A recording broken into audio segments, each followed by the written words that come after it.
Да, что-то затянул я с этим роликом. Надо бы какую-нибудь подводку сделать к теме этого видео. В апреле 2020 года Tiny Build выпустили пилот анимационного сериала по Hello Neighbor в надежде найти финансирование. Сидели, ждали год-два и в итоге решили все-таки сами нанять студию и выпускать сериал на ютубе. Этой студией стал Man of Action Entertainment, которые ни много ни мало Бентена сняли. Первая серия была показана прямо в играх соседах, Halo 2 и Secret Neighbor. Две серии вышли почти одновременно, а остальным фанатам пришлось ждать почти год. Планируется снять 3 сезона по 6 эпизодов каждый, первый из которых уже вышел, и мы разберем его прямо сейчас. Повествование ведется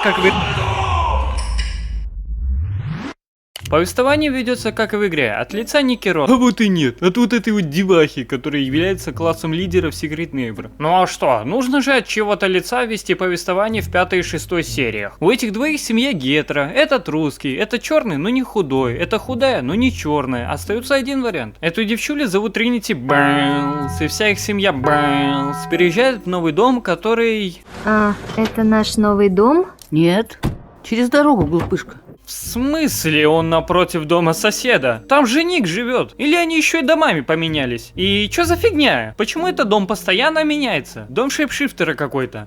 Вот ваши ключи и маленький презент в качестве поздравления. У вас лучшая сделка в Вороньих ручьях. В этом доме кто-то умер или что? Не смешно, не смешно. Твоя мама сказала, тебе интересен инженерный клуб? Очень интересен. Где находится... Я опаздываю, реально хотел помочь.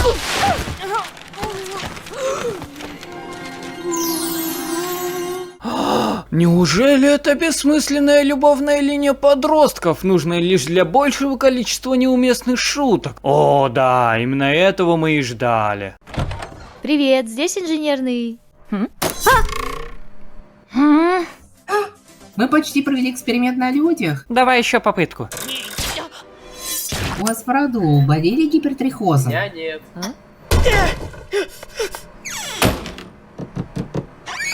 Кто-нибудь видел Ники? Он украл материалы из моей кладовки, которые, скажем, воспламеняются. Дальше по коридору. Прекрасно.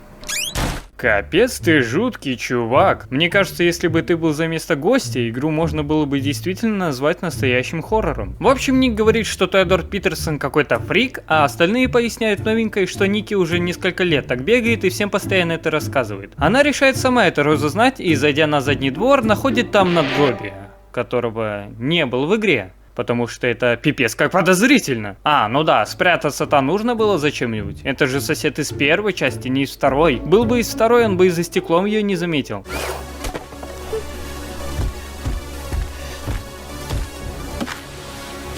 Не, чего-то не хватает. Мне удалось продать дом смерти какой-то семье из Шелбивилля. Конечно, они не засудят меня. Та смерть была естественной. Вообще-то еще как засудят, ведь по закону это является замалчиванием важной информации при заключении сделки на общую... Ой, ее сбили. Ладно, это выглядит круто и очень крипово для обычного незамысловатого мультика. Поужинав, Тринити замечает, как Ник опять пытается пробраться в дом соседа. Но она чё? Она ничего. Присоединяется к нему получать уголовку. Нужно найти новый проход. Каждый раз, когда я пробираюсь, мистер Питерсон укрепляет свой дом. Прикольно, между прочим, приписали концепцию игры. Это довольно-таки интересно. Вот такая монетка стоит 6000. Ты вообще знаешь, куда идешь? Вроде. Он постоянно что-то меняет. Этот дом будто бы ожил. Ладно, тут вы уже гиперболизировали. Не, круто, конечно, если бы в игре было так, но там не так. А что у него делает фото моей семьи? Я должна показать это родителям. Погоди, чего? Я думал, вы тут в 90-е играете, а это, оказывается, наши дни. Смартфоны, айфоны, тачки 40-х годов. Все как у нас. Привет, сосед. О, вот это хорошо, вот это я уважаю. Короче, они сбегают из дома, но сосед не бежит за ними, так как это не по концепции игры. Ты следил за мистером Питерсоном, когда его нет дома? Никогда не думал об этом. Не надо идти снова в этот жуткий дом. И кто знает, может, нам повезет.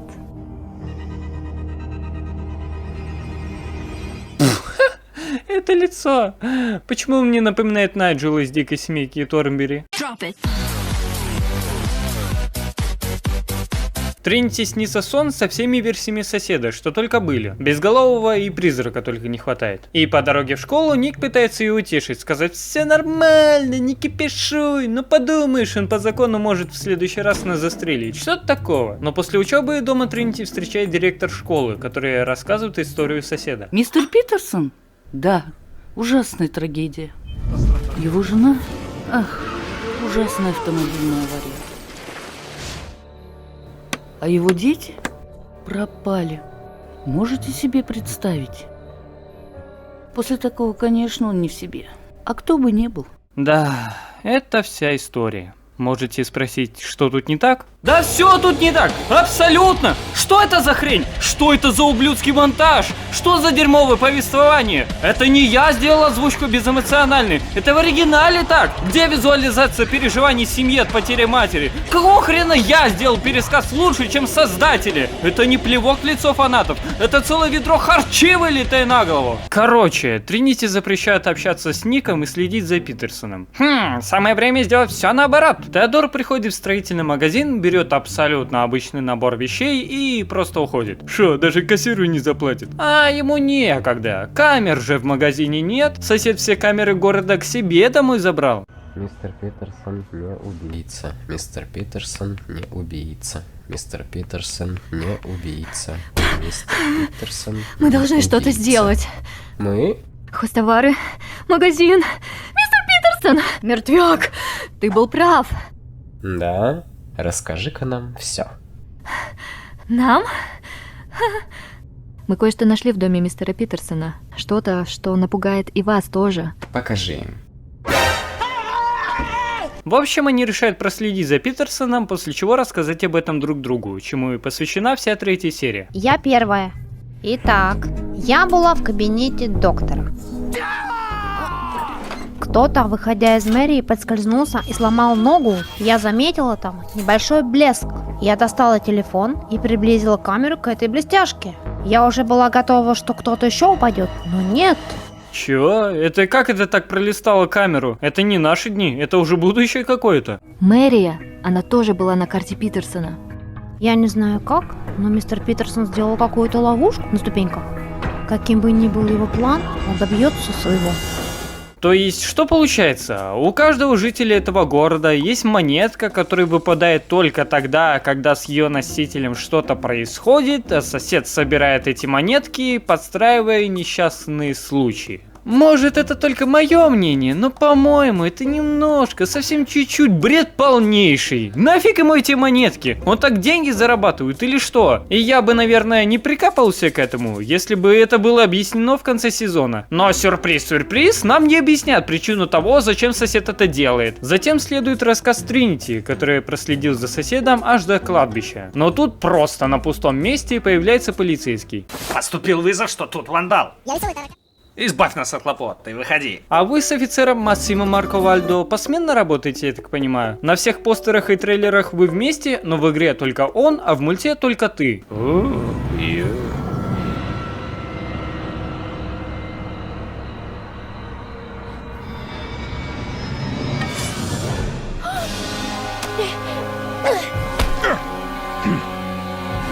Кто здесь?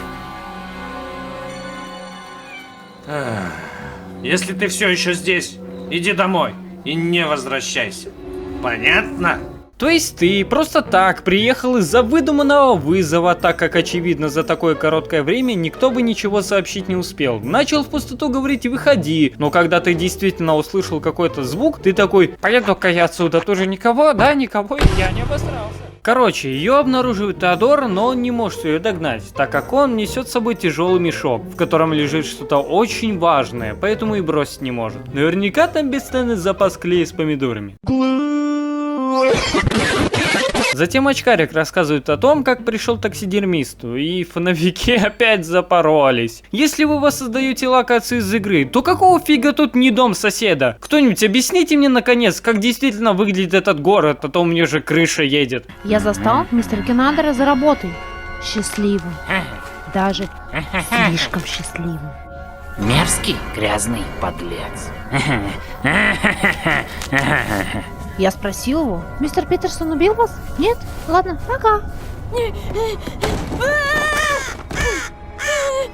Кто здесь? Я сыт по горло тем, что вы маленькие хулиганы, крадете моих тварей. Покажись, негодяй! Не, что за? Не.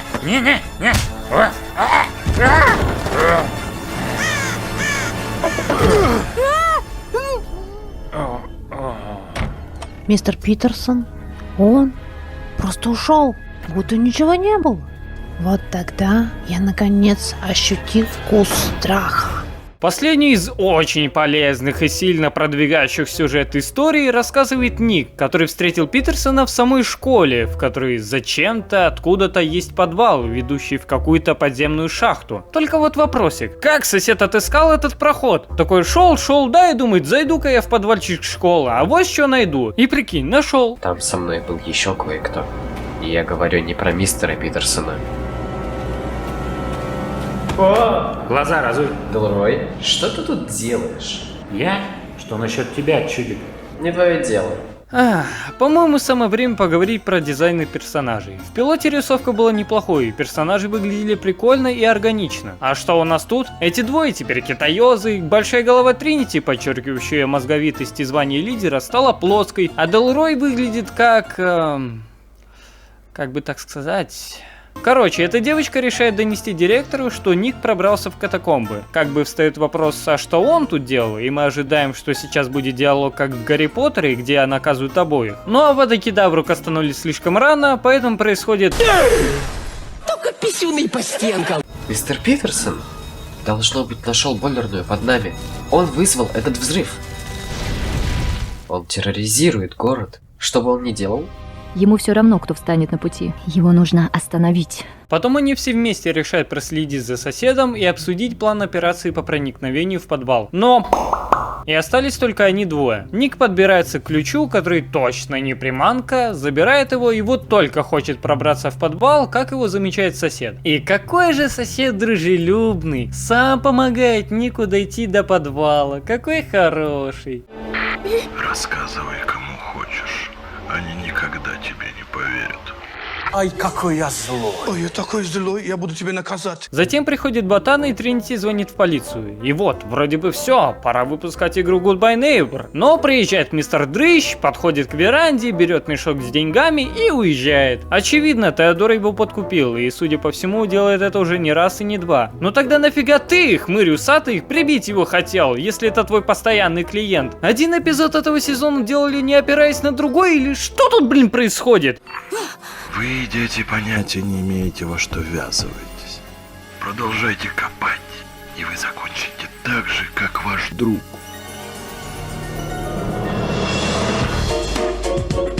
Тринити решает пробраться в дом соседа и спасти их друга, но остальные говорят «ну». И вот она расстроенная приходит домой, где опять к ней заваливается нежданчик. Вот и она. Ты же помнишь мистера Питерсона? Наш сосед, о котором рассказывал твой директор. Привет, Тринити. В смысле? Ты не должен заходить за бордюр. Ты так никогда не делал. А, точно. Я сделал кое-что для вашей семьи. Гостинцы.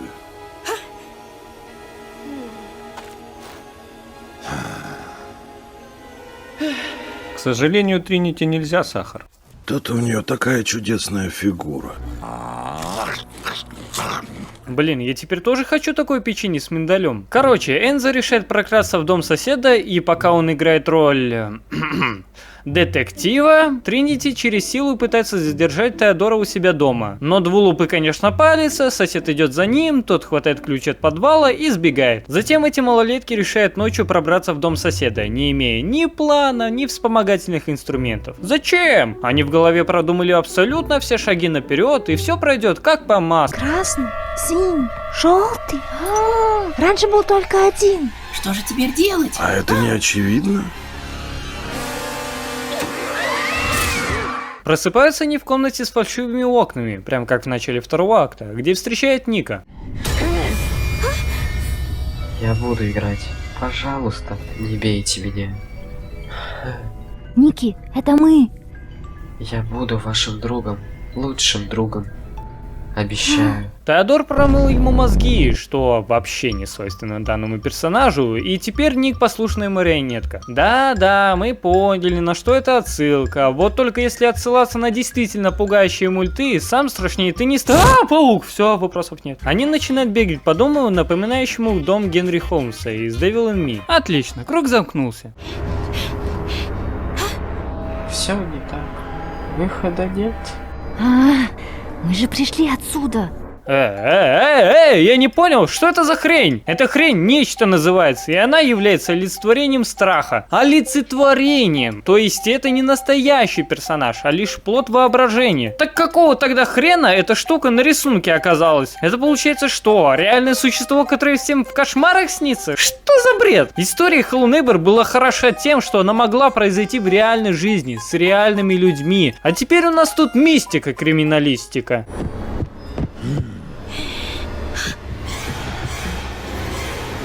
Нет у меня! В общем, черно-белые сделали круг, очкарики поплавали в бабкином супе, а Марица, хоть нас и пугали капканом, но она, конечно же, на него не наступила. Они все собираются вместе и... Что это? Нафига соседу эти рельсы, ведущие в окно? То есть представьте, сосед брал, выплавлял железные прутья, сгибал их каким-то образом, подводил к этому окну для чего ему это? Хотел кататься у себя дома? Скажете, так в игре же было 1 в 1. Но в игре 3-й и 4-й акты это сны главного героя, а дом из 2-го акта хоть тоже большой, но все-таки не так сильно уходит за рамки сюрреализма. Но создатели такие: ха, пофиг, у нас тут полуканон.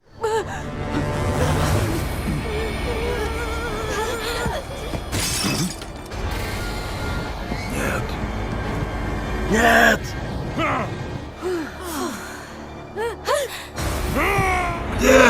Где он? Не понял, кто он? Не, я понимаю, что это он про Аарона, но ты разве не видел его у себя дома секунду назад? Я не понимаю, то ли сосед маразматик, то ли создатели.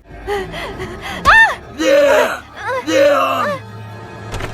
Тринити? Тринити! О боже мой!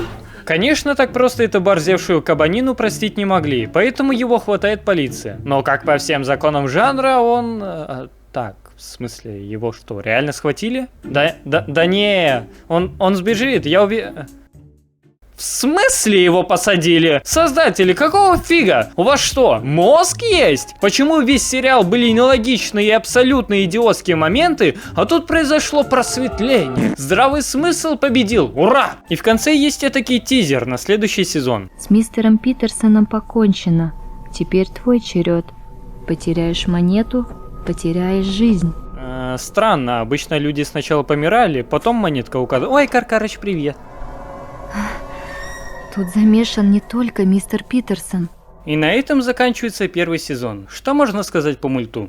И чё за фигня? Что это за бред полнейший? Или соседом маразматик? Что тут, блин, происходит? Прикольно. Для фанбазы тут есть контент, и последняя серия, как говорится, была за здравие. Но вот людям, незнакомым с франшизой, этот сериал будет проходным, как минимум сейчас. Сериал ощущается, будто бы создан для детей и рекламы своих же игр. Он будто не про поехавшего соседа, ставшего таковым из-за череды трагических происшествий в его семье, а про обычного интроверта, который просто пытается отгородиться от каких-то детей, которые постоянно к нему лезут. Нелогичные моменты, глупые шутки и ненужные кривляния мешают ходу таинственной, жуткой и поистине жестокой истории. Она очень хочет жестить, она очень любит жестить, но общая картинка развеивается этими тупыми гэгами. Ах да, я забыл, какая студия это делала. Вот как обычно Tiny Build. Хотели сэкономить, а в итоге опять дерьма поели. Зато дешево. Надеюсь, они не расслабятся, увидев оценку в целом норм, а будут делать последующие сезоны круче и захватывающе. А еще надеюсь, что в сериале станет больше канона, а то сейчас с этим большие проблемы. Мульт как бы связан со 2-й частью и новеллами, хотя связанные не лишь персонажами и описанием из Стима. Больше связей нет. Как я уже говорил, создателям нужно вернуться к истокам, создать фильм в конце концов, как было с ФНАФом или будет с Бенди, или сделать такой сериал, что и фильма не нужно. Надо не выдумывать что-то новое и переписывать старое, а вспомнить ту самую историю, что была в 1-й части, или ту, что была в книгах.